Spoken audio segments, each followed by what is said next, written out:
करुणा मुंडे यांच्या संदर्भामध्ये ऑनरेबल कोर्टने दिलेलं जजमेंट हे निश्चितपणे अभिनंदनीय आहे. हा लढा फक्त एका महिलेने तिच्या आर्थिक नुकसान भरपाई किंवा उदरनिर्वाहासाठीचा म्हणून केलेला लढा नाही, तर हा लढा एका महिलेच्या आत्मसन्मानाचा लढा आहे. ज्या धीराने आणि ज्या संयमाने करुणा मुंडे यांनी ही सगळी लढत दिली ती काबिले तारीफ आहे. किंबहुना एकल संघर्ष करणाऱ्या त्या सगळ्या महिलांच्यासाठी हा सगळा प्रवास प्रेरणादायी आहे. राहिला प्रश्न या सगळ्या संबंधाने धनंजय मुंडे यांचा राजीनामा मागण्याचा.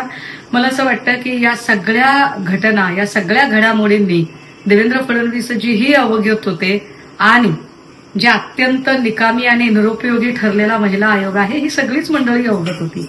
मग त्यांना सगळ्या कल्पना असताना त्यांनी मंत्रिमंडळात सामावून का घेतलं आणि या संबंधाने सगळा निर्णय घेण्याचा अधिकार देवेंद्रजींनाच असताना ते कानावर हात का ठेवत आहेत हा खरा कळीचा मुद्दा आहे आणि यावर देवेंद्र फडणवीसांकडून स्पष्टीकरण येणं जास्त गरजेचं आहे.